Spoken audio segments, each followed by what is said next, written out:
Welcome to the wild world of the diagnostic laboratory industry, where we focus on science, compliance, sales marketing, and self-mastery. Welcome to Lab Results with Blake. I'm your host, Blake Bork. Kind of feel like today's world, emotional intelligence can be a trigger word, and work-life balance could trigger somebody to automatically feel guilty or shameful because of how hard they work in their 9 to 5, which could turn into a 5 to 10, right? 5 a.m. to 10 p.m., depending on how workaholic their addictive tendencies are. But ultimately, right now, that's the world that we're living in. We're living in a world where people want to know that their leaders are emotionally connected and that they're not a narcissist. And if they are, that they're part of some self-help group. They want to know that their workplaces encourage work-life balance. They want to know that their leaders are ethical, moral, just, kind. We have a workforce generation that's coming up that, word on the street is they don't really care about money. They do. They don't care about position and power. They will. But the one thing for certain is they will resign in a heartbeat if they feel like they're being mistreated.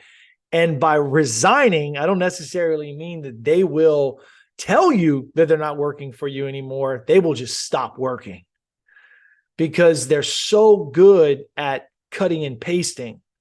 They're so good at chat GPTing.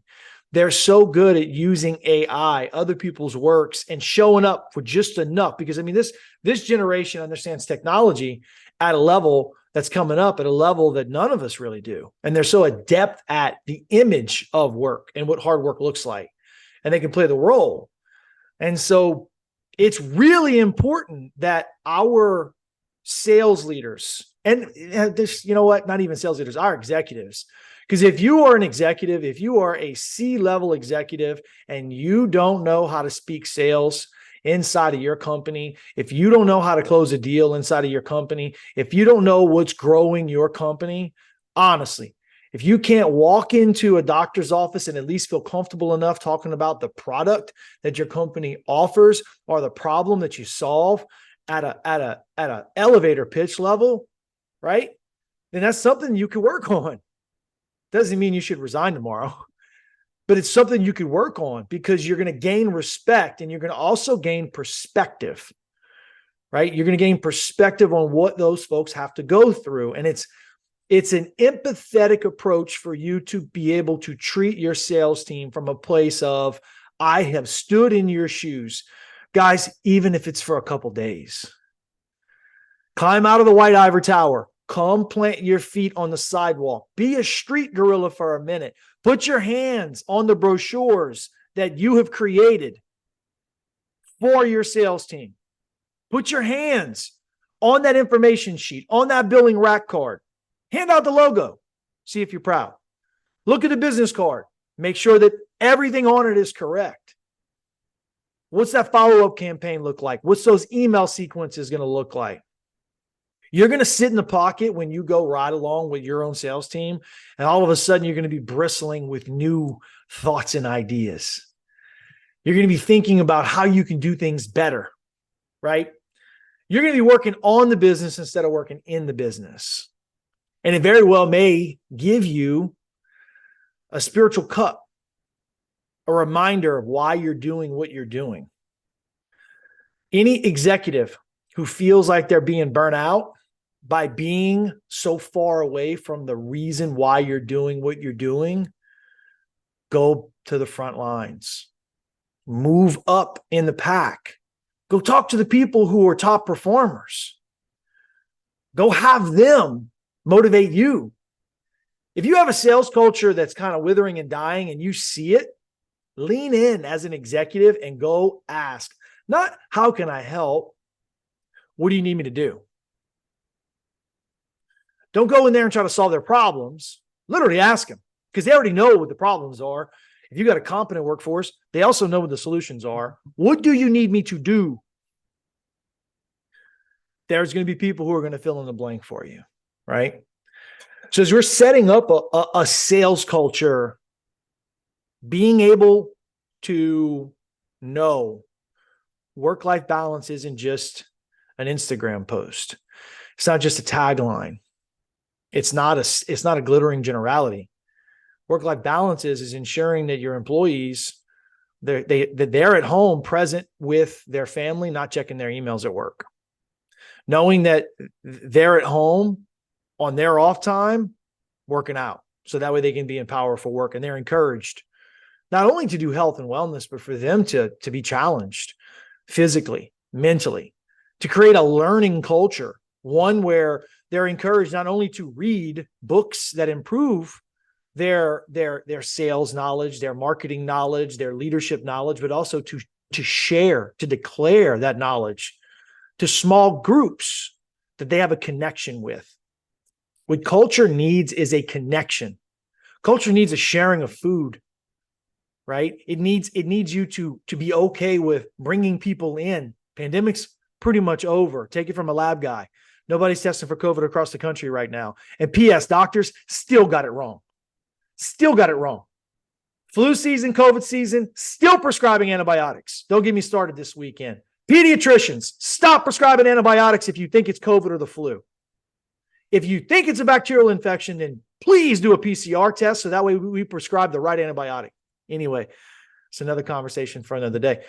Food. Bring your people together. Share a meal. Break bread. Have conversation. Don't feel weird sitting down with people that you're paying their paycheck or you're in charge of their pay raise. Not everybody wants something from you, right? It's like sitting down and sharing a meal at a dinner table.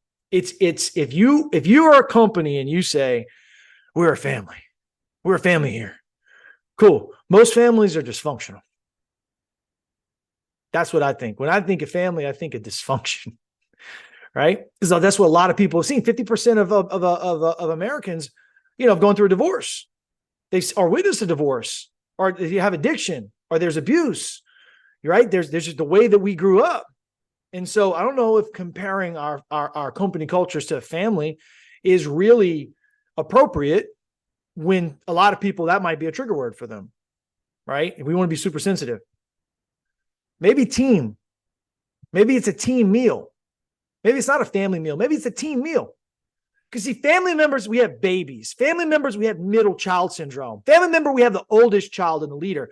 Family members, we have drunk uncles, right? Family members, we have inappropriate conversations. We have arguments for no reason. We have problems with sharing. We have prophets that aren't known in their own town.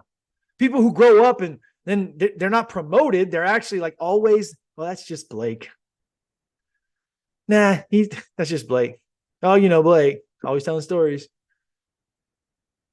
How about a team where you have a team culture where people have roles and they got to show up and they got to work hard and there's character and there's integrity and there's a schedule and there's a checklist and there's coaching and people are trying to get better.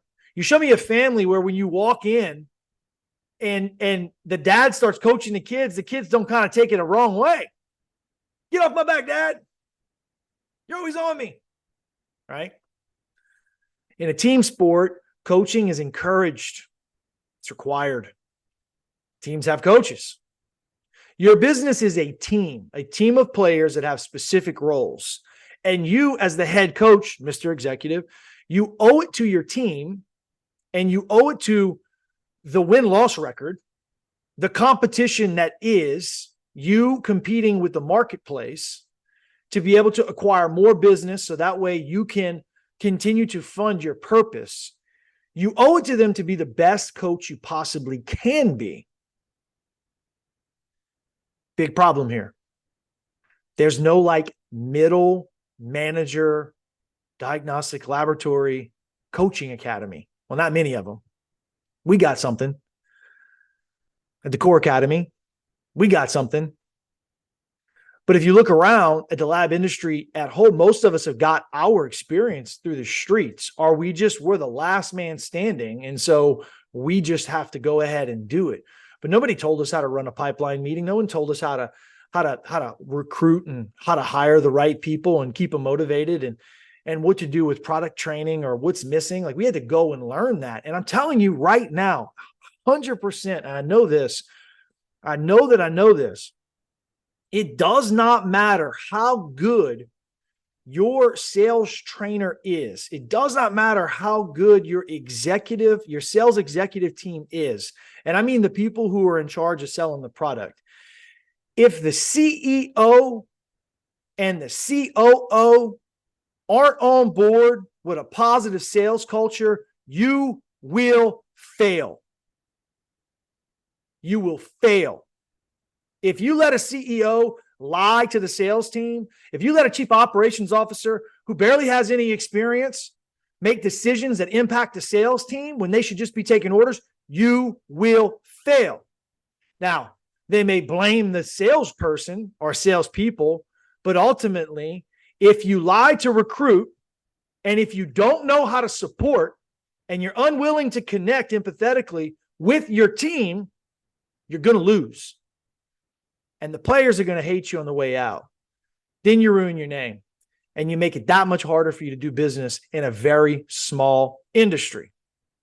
And so, what are you hearing me say? What's the message here? What are you downloading right now out of this? Do you feel like the hooker in church? Maybe you should. Do you feel like somebody, if you made it this far in this podcast, do you feel like somebody who can make a change, who can mentor someone, who can lead the laboratory to sales leadership training, who can teach them and coach them because that's what they need, who can look at your lab and your product set and figure that, you know what, maybe we need to reach out. We need to get some coaching. We need an outside opinion. We need somebody to look at this from the sidelines and tell us what we're doing wrong on the field. An outside voice can make all the difference. A third party coming in and consulting and advising you on some things that you can tweak. Most of the laboratories that I've seen are like 2 or 3 combination locks. I got one revenue cycle management guy that'll completely change your world. I got one IT guy that'll completely change your world. I got a marketing guy that'll get you leads in. Like, it depends on what you need, but you're like 2 or 3 conversations away from being able to gain momentum. And momentum is samples, and samples end up being revenue if they get paid. Remember, not guaranteeing an expense here, but you're like 2 or 3 clicks away from cash flowing and cascading cash flow into your next target. And that's what's important here. So look for ways where you can go ahead and connect empathetically with your team. Look for ways where you can create roles for your team. Look for ways where you can coach your team. Most importantly, look for ways that you can connect with your team. You've been listening to Lab Results with Blake, with your host, Blake Bork. Please like, share, and subscribe to this podcast. Remember, greatness is contagious.